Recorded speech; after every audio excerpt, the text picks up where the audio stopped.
വീഡിയോയിൽ നമ്മൾ നോക്കാനായിട്ട് പോകുന്നത് +2 സേ ഇംപ്രൂവ്മെൻറ്റ് എക്സാം നാളെ ജേർണലിസം ആണല്ലോ. അപ്പോൾ ജേർണലിസത്തിൽ നിന്ന് എന്താ പറയുക 2022 മുതൽ 25 വരെ ചോദിച്ചിട്ടുള്ള എസ്സേ ചോദ്യങ്ങൾ ഏതൊക്കെയാണെന്നാണ് നോക്കാനായിട്ട് പോകുന്നത്. അപ്പോൾ ഇവിടെ 2022 ക്വസ്റ്റ്യൻ പേപ്പറാണ് എടുത്തിട്ടുള്ളത്. സോ ഇതിൽ 6 മാർക്കിൻ്റെ ആ ഒരു എസ്സേ സെക്ഷനിൽ വന്നിട്ടുള്ളത് radio broadcasting is a team work which involves a combination of creativity and technology. Based on this statement explain the various types of radio non news programmes.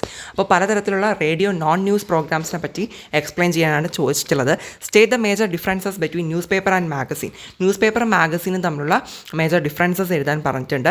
Trace the history of television in India. ഇന്ത്യയിലെ ടെലിവിഷൻ്റെ ഹിസ്റ്ററിനെ പറ്റിയിട്ട് എഴുതാൻ ചോദിച്ചിട്ടുണ്ട്. Malayalam മീഡിയത്തിലെ questions പറയുമ്പോൾ സർഗാത്മക സാങ്കേതികതയും കൂടി ചേർന്ന ഒരു team വർക്കാണ് റേഡിയോ സംപ്രേഷണം എന്ന് പറയുന്നത് അല്ലേ. ഇതിനെ അടിസ്ഥാനമാക്കി വിവിധ വാർത്തേതര റേഡിയോ പരിപാടികളെ കുറിച്ചിട്ട് വിവരിക്കാനാണ് ചോദിച്ചിട്ടുള്ളത്. വർത്തമാന പത്രങ്ങളും മാഗസീനുകളും തമ്മിലുള്ള പ്രധാന വ്യത്യാസങ്ങൾ എഴുതാൻ ചോദിച്ചിട്ടുണ്ട്. അടുത്ത ലാസ്റ്റ് ഇന്ത്യയിലെ ടെലിവിഷൻ ചരിത്രത്തെക്കുറിച്ചിട്ട് ഒരു ഉപന്യാസം എഴുതാനും ചോദിച്ചിട്ടുണ്ട്. ഓക്കെ, അപ്പോൾ 120 വേർഡ്സിലാണ് അവിടെ നമ്മൾ ഉത്തരം എഴുതേണ്ടത് കേട്ടോ. 2 ചോദ്യങ്ങൾക്കാണ് ഉത്തരം എഴുതേണ്ടത്. ഓക്കെ, ഇനി നമുക്ക് 2023 ഏതൊക്കെയാണ് എസ്സേ ചോദ്യമായിട്ട് വന്നിട്ടുള്ളതെന്ന് നമുക്ക് നോക്കാം. സോ 6 മാർക്കിൻ്റെ section. Magazine and newspapers are 2 main forms of print media അല്ലേ. പ്രിൻറ്റ് മീഡിയയിലെ 2 ഇമ്പോർട്ടൻറ്റ് ഫോംസ് ആണ് മാഗസീനും ന്യൂസ് പേപ്പേഴ്സും. What are the differences between them എക്സാമിൻ. നേരത്തെയും കണ്ടല്ലോ, അതേ ചോദ്യം റിപ്പീറ്റ് ചെയ്ത് വന്നിട്ടുണ്ട്. സോ മാഗസീൻസ് ന്യൂസ് പേപ്പേഴ്സ് തമ്മിലുള്ള ഡിഫറൻസസ് പഠിച്ചിട്ട് പോവുക. What is online journalism? Describe the characteristics of online journalism. എന്താണ് ഓൺലൈൻ ജേർണലിസം, അതിൻ്റെ സവിശേഷതകൾ എഴുതാൻ ചോദിച്ചിട്ടുണ്ട്. And briefly explain any 6 mice en scene elements in a film. Okay, then ഇനി ഇതിൻ്റെ മലയാളം മീഡിയത്തിലുള്ള ക്വസ്റ്റ്യൻസ് നോക്കുമ്പോൾ 2 പ്രധാന അച്ചടി മാധ്യമ രൂപങ്ങളാണ് പത്രവും മാസികയും. ഇവ തമ്മിലുള്ള വ്യത്യാസങ്ങൾ പരിശോധിക്കാൻ ചോദിച്ചിട്ടുണ്ട്. പത്രവും മാസികയും തമ്മിലുള്ള വ്യത്യാസങ്ങൾ. ഇനി ഓൺലൈൻ പത്രപ്രവർത്തനം എന്നാൽ എന്താണ്? ഓൺലൈൻ പത്രപ്രവർത്തനത്തിൻ്റെ സവിശേഷതകൾ എന്താണെന്നുള്ളതാണ് അടുത്ത് വന്നിട്ടുള്ള ചോദ്യം. ഇനി ലാസ്റ്റ് ഒരു സിനിമയിലെ 6 മിസ് ആൻഡ് സീൻ ഘടകങ്ങൾ എന്തെല്ലാമാണെന്ന് വിവരിക്കുക. ഓക്കെ, സോ ഇത്രയാണ് 2023 വന്നിട്ടുള്ള എസ്സേ ചോദ്യങ്ങളെന്ന് പറയുന്നത്. ഇനി നെക്സ്റ്റ് നമ്മൾ നോക്കാനായിട്ട് പോകുന്നത് 2024 ജേർണലിസം സേ ഇംപ്രൂവ്മെൻറ്റ് ചോദിച്ചിട്ടുള്ള 6 മാർക്കിൻ്റെ എസ്സേ ടൈപ്പ് ചോദ്യമാണ് കേട്ടോ.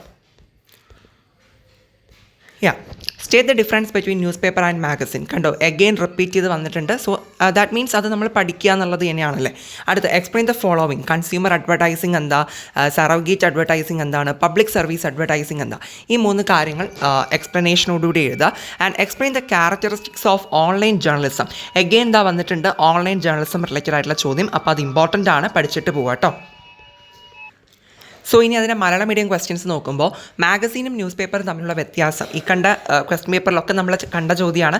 അപ്പോൾ അത് ഇമ്പോർട്ടൻ്റ് ആയിട്ട് പഠിക്കേണ്ട ഒരു ചോദ്യം കൂടിയാണ്.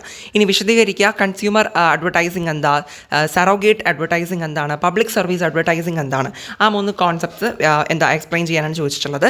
നെക്സ്റ്റ് വരുന്നത് ഓൺലൈൻ ജേർണലിസത്തിൻ്റെ സവിശേഷതകൾ എഴുതുക. ഓൺലൈൻ ജേർണലിസം അതും റിപ്പീറ്റ് ആയിട്ട് വന്നിട്ടുണ്ട് ഇപ്പോൾ. അപ്പോൾ അതുകൊണ്ട് തന്നെ ഇതും നിങ്ങൾ എന്ത് ചെയ്യുക, ഈ പറഞ്ഞ ക്വസ്റ്റ്യൻസ് ഒക്കെ കൃത്യമായിട്ട് നോക്കിയിട്ട് പോവുക. PYQസിൽ വന്നതാണല്ലോ.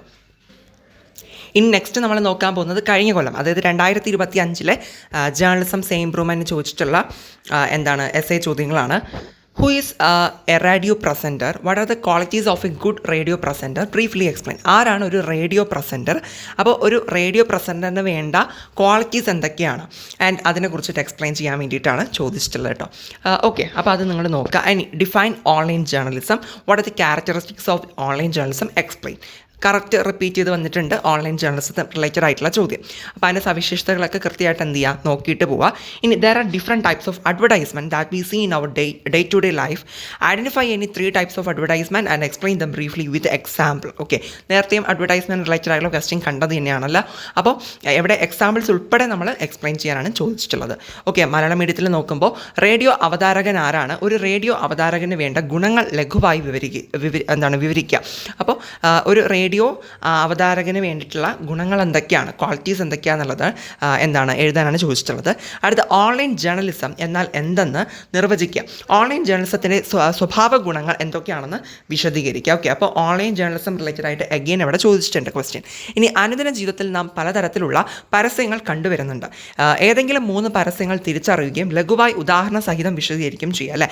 അപ്പോൾ നമ്മൾ നേരത്തെ ഈ പരസ്യങ്ങൾ റിലേറ്റഡ് ആയിട്ടുള്ള ആ ഒരു അഡ്വർടൈസ്മെൻറ്റ് റിലേറ്റഡ് ആയിട്ടുള്ള ക്വസ്റ്റ്യൻ കണ്ടതാണല്ലോ. സോ അതാണ് എവിടെയും ചോദിച്ചിട്ടുള്ളത്. പക്ഷേ ഇവിടെ ഉദാഹരണങ്ങൾ കൂടി നമ്മളവിടെ ഉൾപ്പെടുത്തേണ്ടതുണ്ട് ആൻസർ എഴുതുന്ന ടൈമിൽ. ഓക്കെ, സോ ഇത്രയാണ് ഈ PYQസിൽ നിന്ന് മീൻസ് കഴിഞ്ഞ ഒരു എന്താ പറയുക ഒരു 2022 മുതൽ 2025 വരെയുള്ള ക്വസ്റ്റ്യൻ പേപ്പറിൽ ഇംപ്രൂവ്മെൻറ്റ് ജേർണലിസത്തിൽ നിന്ന് ചോദിച്ചിട്ടുള്ള essay ചോദ്യങ്ങളെന്ന് പറയുന്നത്. ഓക്കെ, അപ്പോൾ നിങ്ങൾ ഇത് കൃത്യമായിട്ട് എന്ത് ചെയ്യുക, നോക്കിയിട്ട് പോവുക. ആൻഡ് അഥവാ ഇനി ഇത് വന്നില്ലെങ്കിൽ ഷോർട്ട് എസ്സേയുടെ സെക്ഷനിലൊക്കെ നമുക്ക് എക്സ്പെക്ട് ചെയ്യാവുന്നതാണ്. ഓക്കെ, സോ എന്തായാലും ഇപ്പോൾ PYQസിൽ റിപ്പീറ്റഡ് ആയിട്ട് കണ്ടതും ഈ കണ്ട ക്വസ്റ്റ്യൻസ് ഒക്കെ എന്തായാലും ഒന്ന് നോക്കിയിട്ട് പോകുന്നത് നല്ലതായിരിക്കും. ഓക്കെ, അപ്പോൾ ഇത്രയേ ഉള്ളൂ ഇന്നത്തെ ഈ ഒരു വീഡിയോ എന്ന് വെച്ചിട്ടുണ്ടെങ്കിൽ. എല്ലാവർക്കും ഇഷ്ടപ്പെട്ടിട്ട് ഉണ്ടെന്നുണ്ടെങ്കിൽ, അതായത് യൂസ്ഫുൾ ആയിട്ടുണ്ടെന്നുണ്ടെങ്കിൽ സബ്സ്ക്രൈബ് ചെയ്യുക, ലൈക്ക് ചെയ്യുക, ഷെയർ ചെയ്യുക. Okay, thank you.